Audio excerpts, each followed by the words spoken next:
Chapter 8, Cell Structure and Functions. Dear students, let us proceed to the topic Levels of Organization. The main idea behind the levels of organization is the grouping. Specialized cells function together to form tissues. Then, tissues are joined together to form an organ. And every organ performs a specific function. All the organs that work together to perform a specific life function form an organ system. The various organ systems make up a living organism. Like here, we can see the organization of respiratory system and then a human being.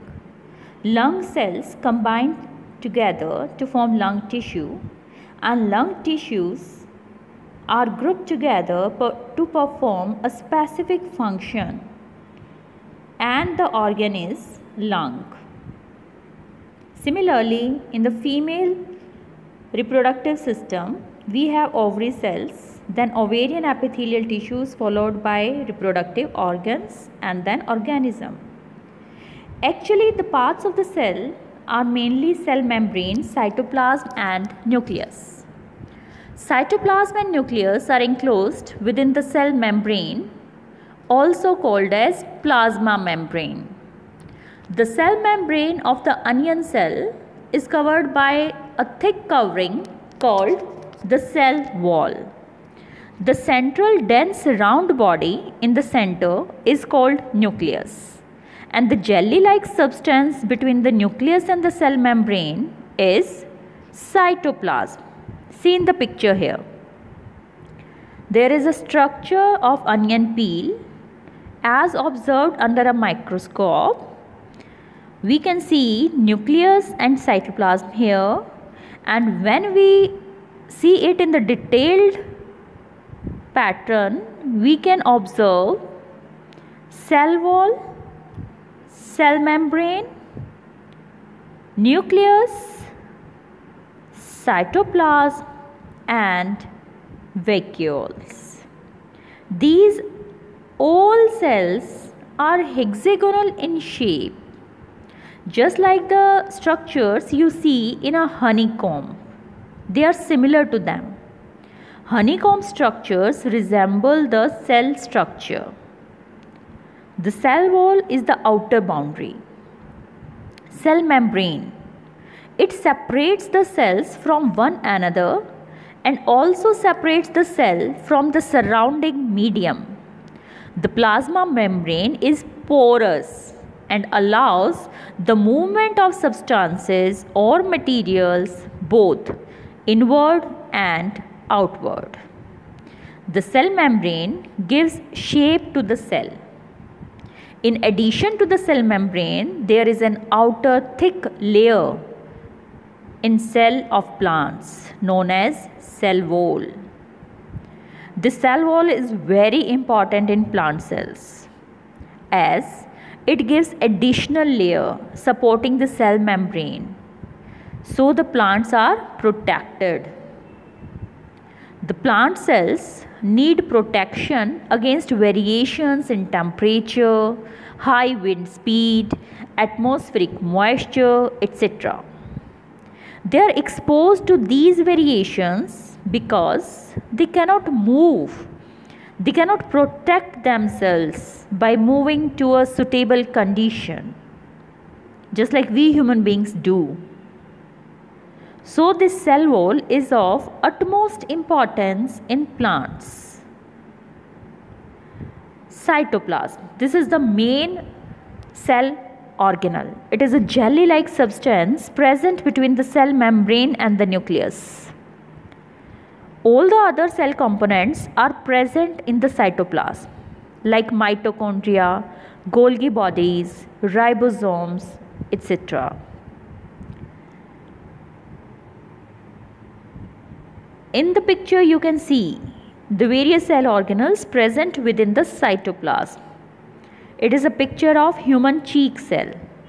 we can see cytoplasm having other cell organelles. Then there is the cell organelle named as mitochondria, which is also known as powerhouse of the cell because it gives you energy. Then comes nucleus, a very important component, generally spherical in shape and located in the center of the cell. It is separated from the cytoplasm by a membrane known as nuclear membrane. This membrane is also porous in nature and allows the movement of materials between the cytoplasm and the inside of the nucleus. That means it allows the inter-exchange of materials in and outside the nucleus. Smaller spherical body present in the nucleus is called as nucleolus. Nucleus also contains thread-like structures known as chromosomes. You can see in the picture here. These are pink in color and thread-like spread throughout the nucleus. These are chromosomes. These carry genes and help in inheritance or transfer of characters from the parents to the offspring.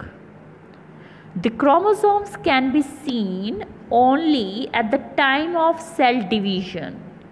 You know that genes are the unit of inheritance. They are responsible for hereditary characters being passed on from one generation to the next.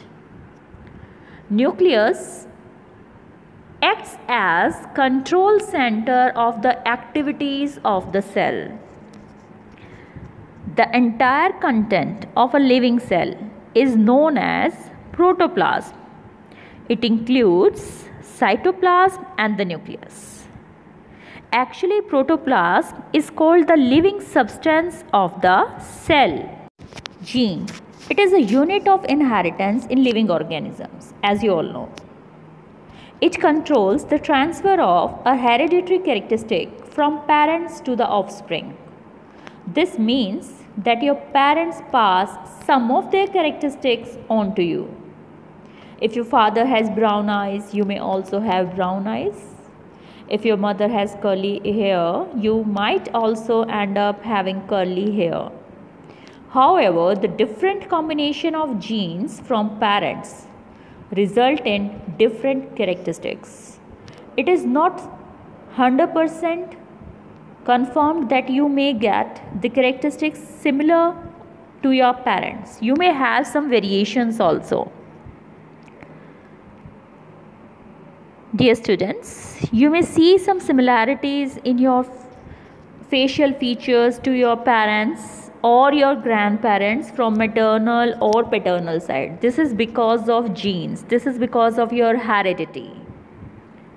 It is responsible for your resemblance to your parents, siblings, grandparents or great-grandparents.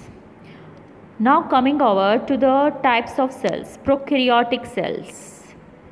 In this, the nucleus is not well organized like in a bacteria. There is no nuclear membrane. The cells having nuclear material without nuclear membrane are prokaryotic cells. The organisms with these kind of cells are called prokaryotes. Pro means primitive and karyon means nucleus. Examples of prokaryotic cells are bacteria and blue-green algae, abbreviated as BGA and sometimes also called as cyanobacteria. Then eukaryotic cells. These are the cells having a well-organized nucleus with a nuclear membrane, like onion cells, cheek cells. Some bacteria and blue-green algae are also eukaryotes. U means true and karyon means nucleus. The next cell organelle is vacuole and is a blank looking structure in the cytoplasm. It can be single in number or multi, as in an onion cell. Cheek cells or the human cells have smaller vacuoles. Large vacuoles are mostly seen in plant cells, covering near about 70 to 90% of the cell volume. Vacuoles in the animal cells are much smaller in size and numerous. Then we have plastids. Plastids. These are the colored bodies in the cytoplasm of the leaf or plant cells. They can be of different colors. Some may contain green pigment and are known to have chlorophyll in them. Actually, it is because of chloroplast and it gives green color to them. Chloroplasts. Chlorophyll in the chloroplasts of leaves, as you all know, is essential for the process of photosynthesis. Now here is a diagrammatic comparison of plant cell and animal cell. You can see that the plant cell is enclosed by a cell wall, but animal cell is devoid of any cell wall. Then vacuole is covering near about 70 to 80% of the cell volume in plant cells, and vacuoles are generally multiple in number in animal cells. Then we have nucleus present in the sideways in a plant cell, and in animal cell it is generally placed at the center. Here you can have the tabular difference between plant and animal cells. So cell membrane is present in plant cell and animal cell. Both have cell membrane. And cell wall is present in cell of plants but absent in animal cells. Nucleus is present in both. In plants it is present at the sides, and in animal cells it is present at the center. Nuclear membrane is again present in both the cells. It is just a covering which is essential in every cell. Then cytoplasm is present in both.